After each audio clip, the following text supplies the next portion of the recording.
नमस्कार दोस्तों, कैसे हैं आप लोग। उम्मीद है आप सभी अच्छे होंगे। संसद का मानसून सत्र खत्म हो गया है, लेकिन बिहार की सियासत अपने चरम पर पहुंचती जा रही है। अभिषेक हमारे सहयोगी जुड़े हैं बिहार से। अभिषेक, बहुत बहुत स्वागत है आपका। अभिषेक, बताइए किस तरह से सरकार हिल रही है, कुर्सी डगमगा रही है, और दिल्ली से लेकर पटना तक क्या हलचल है। देखिए हिमांशु, जब बांकीपुर का रिजल्ट आया और बांकीपुर के रिजल्ट के अगले दिन से जो घटनाक्रम है, जिन घटनाक्रमों पर हमें हमारी बहुत बारीक नजर है और हमारी क्या जाहिर तौर पर राजनीति को जानने समझने में जिनकी रुचि है या हम पत्रकारों का जो काम है, तो बहुत सारे पत्रकारों की नजर है। तो हमने जो जानकारी इकट्ठा की या हमने जिस तरीके से घटनाक्रमों को देखा है बांकीपुर के रिजल्ट के बाद, उससे हमें ये समझ में आया, हम ये लगातार अपने दर्शकों को बता रहे हैं कि कोई हैरानी नहीं होनी चाहिए अगर बिहार में कोई बड़ा सियासी उलटफेर हो जाए, क्योंकि बड़े सियासी उलटफेर के संकेत बिहार में मिल रहे हैं। और सबसे पहले हम पुरानी बातों पर बाद में बात करेंगे, सबसे पहले हम ताजा घटनाक्रमों पर बात करते हैं। ताजा घटनाक्रम यह है कि नीतीश कुमार भी दिल्ली में है। अब ये कहा जा सकता है भाई वो राज्यसभा के सांसद हैं, अब तो राज्य सदन का सत्र चल रहा था, वो दिल्ली में है। उसके बाद तेजस्वी यादव भी दिल्ली में है, तो तेजस्वी यादव तो कौन सा सत्र चल रहा था, वो क्यों दिल्ली में है, उस पर भी हम बात करेंगे।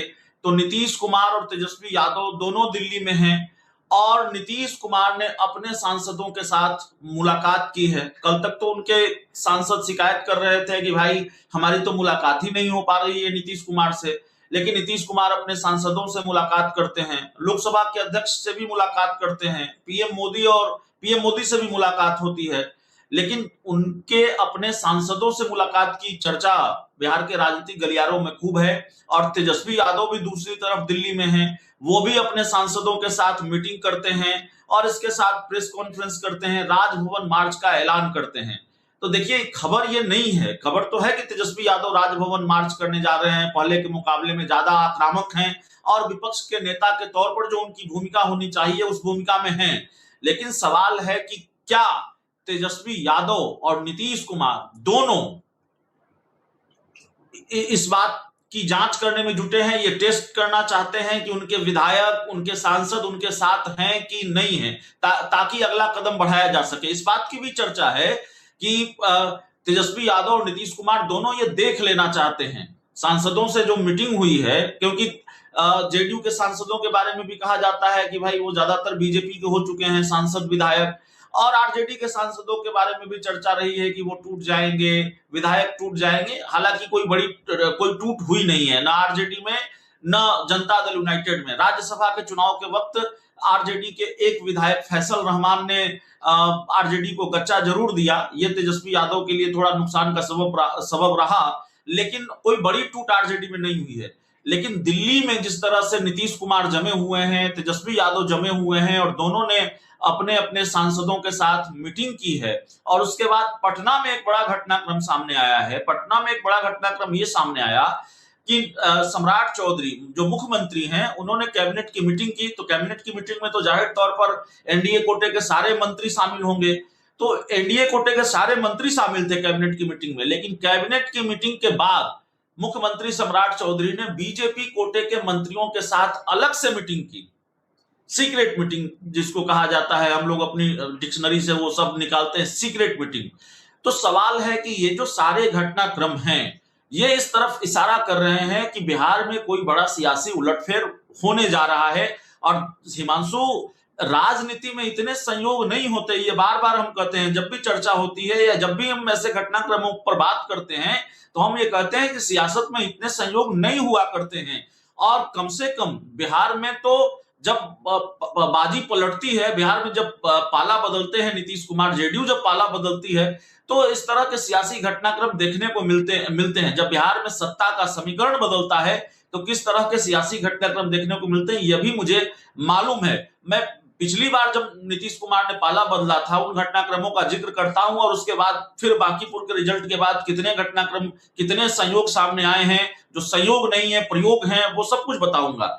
पिछली बार जब नीतीश कुमार अलग हुए तो मुझे ये अंदेशा हो गया था कि भाई नीतीश कुमार अलग हो रहे हैं, और जाहिर तौर पर हम जैसे कई पत्रकारों को हुआ होगा, लेकिन मैं बहुत भरोसे के साथ ये खबरें दिखा रहा था 4 पीएम पर अपने दर्शकों को, और 4 पीएम लगातार हमारे सर दिखा रहे थे, आप लोग दिखा रहे थे, हम लोग लगातार ये दिखा रहे थे कि बिहार में कोई बड़ा सियासी उलटफेर होने वाला है। इसलिए उलटफेर होने वाला है, तब भी कहा जा रहा था।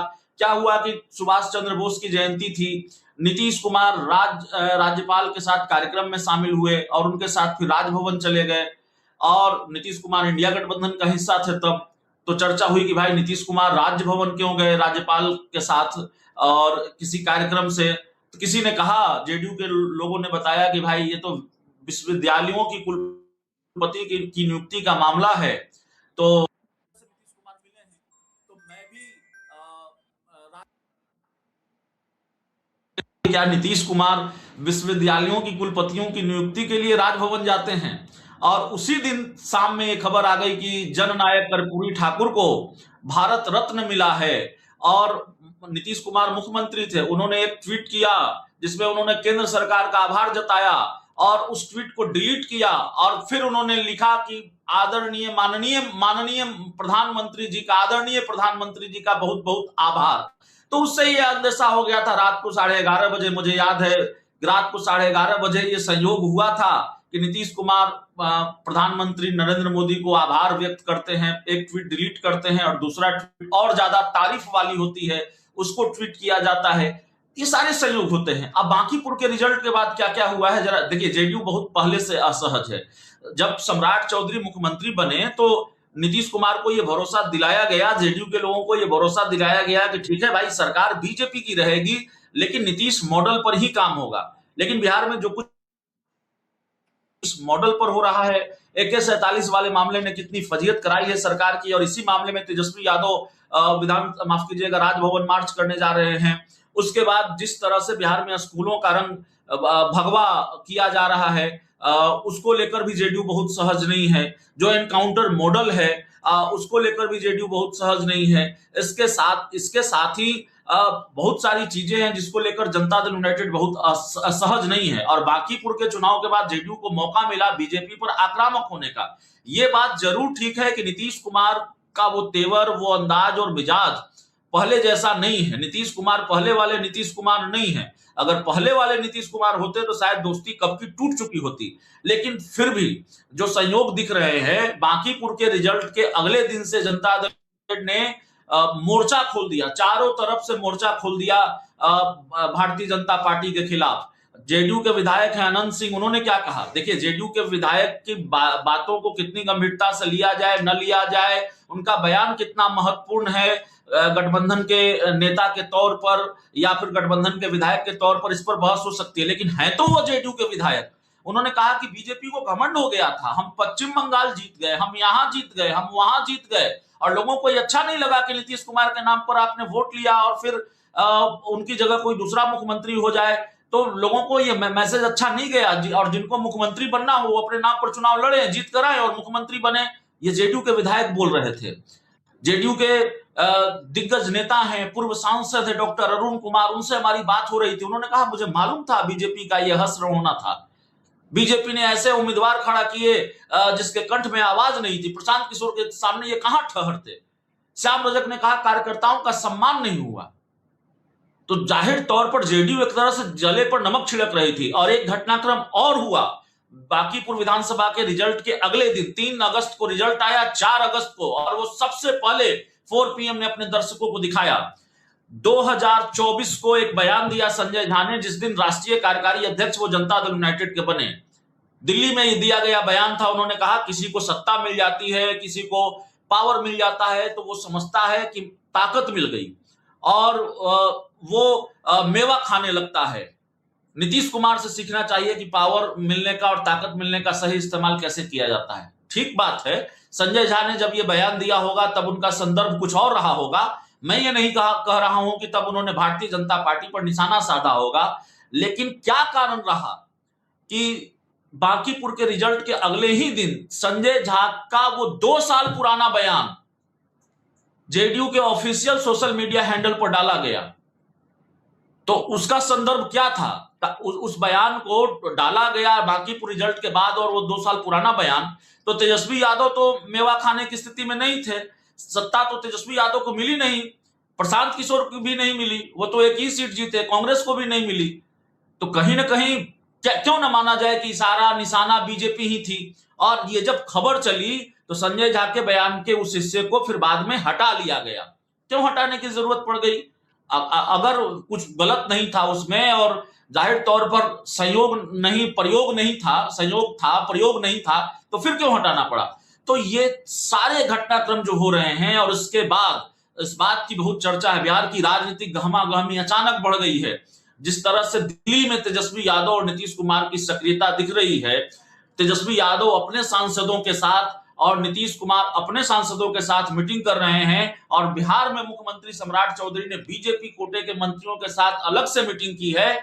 ऐसे में इस तरह से ऐसा लग रहा है कि बिहार में कोई बड़े सियासी भूचाल की आहट सुनाई दे रही है। और मैंने जितना जाना समझा है, मैंने जिस तरीके से देखा है बांकीपुर के रिजल्ट के बाद के घटनाक्रमों को, और इससे पहले के जो घटनाक्रम रहे हैं बिहार में, जो खेला होता है उन घटनाक्रमों को, तो मुझे कोई हैरानी नहीं होगी कि बिहार में कोई बड़ा सियासी उलटफेर हो जाए। अच्छा अभिषेक, उलटफेर की इधर संभावनाएं तो हैं, उधर नीतीश कुमार जिस तरह से मुख्यमंत्री के तौर पर अपने कार्यकाल को सर्व कर रहे थे, फिर अचानक जो उनको राज्यसभा भेज दिया गया, राज्यसभा में क्या उनकी स्थिति परिस्थिति को आप देख पा रहे हैं, उसका क्या आकलन कर पा रहे हैं बिहार के मद्देनजर? क्योंकि झा साहब को मैंने बात करते हुए उनके बगल में ही खड़े होकर ये कह रहे थे कि देखिए नीतीश कुमार ने बिहार को बदल दिया, चेंज कर दिया, लेकिन नीतीश कुमार की अब की जो परिस्थितियां हैं, क्या राज्यसभा जाकर वो बिहार को कुछ कंट्रीब्यूट कर भी पा रहे हैं? देखिए, राज्यसभा में नीतीश कुमार ने कोई संबोधन दिया हो नहीं दिया हो, ये मुझे नहीं मालूम। राज्यसभा में नीतीश कुमार ने कोई संबोधन दिया है, राज्यसभा में नीतीश कुमार ने कुछ बोला है, ये मेरी जानकारी में नहीं है। मेरे ख्याल से या मेरे पास नहीं बोला है, उनके बिल्कुल बगल में बैठे हुए थे, झा साहब बोल रहे। हाँ, संजय झा बोल रहे थे। देखिए, ये बात अब कहने में कोई गुरेज नहीं होनी चाहिए, और जेडीयू को ये बात बुरी भी नहीं लगनी चाहिए। उम्र पर और तबीयत पर किसी का अख्तियार नहीं होता। तो नीतीश कुमार का कोई गुनाह नहीं है कि उम्र या तबीयत उनकी साथ नहीं दे रही है। ये स्वीकार करना पड़ेगा जनता दल यूनाइटेड को कि नीतीश कुमार वो नीतीश कुमार नहीं है, और अगर ये बात उठती है तो फिर जेडीयू को बुरी नहीं लगनी चाहिए। सच्चाई यही है कि नीतीश कुमार की तबीयत अब उनका साथ नहीं देती। नीतीश कुमार की तबीयत नासाज है, और ये कई मौकों पर दिखा है कि उनकी तबीयत उनका साथ नहीं दे रही है, और जाहिर है उनकी एक उम्र हो चली है। राज्यसभा नीतीश कुमार गए, मुख्यमंत्री की कुर्सी छोड़कर इसका कितना मजाक बना, सोशल मीडिया पर मीम बने, और किस तरह से इसको लेकर बातें कही गई कि भाई मुख्यमंत्री की कुर्सी से बड़ा होता है राज्यसभा सांसद की कुर्सी, या राज्यसभा सांसद का पद, राज्यसभा की सदस्यता बड़ी होती है। ये तो अपने आप में बड़ा सवाल है।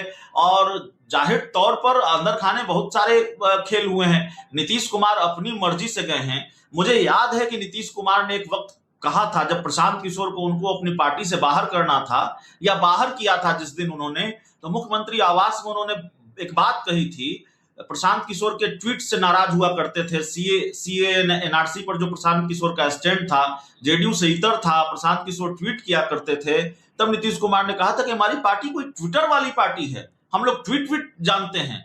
और नीतीश कुमार ने जब कुर्सी छोड़ने का ऐलान किया, मैं गवाह हूं, होली के अगले दिन मुझे वापस पटना लौटना पड़ा था। मैं अपने गांव में था, और मुख्यमंत्री आवास के बाहर जनता दल यूनाइटेड के कार्यकर्ता नारे लगा रहे थे, रो रहे थे, और वो अपनी ही पार्टी के बड़े नेताओं के खिलाफ नारे लगा रहे थे, बीजेपी के खिलाफ नारेबाजी कर रहे थे।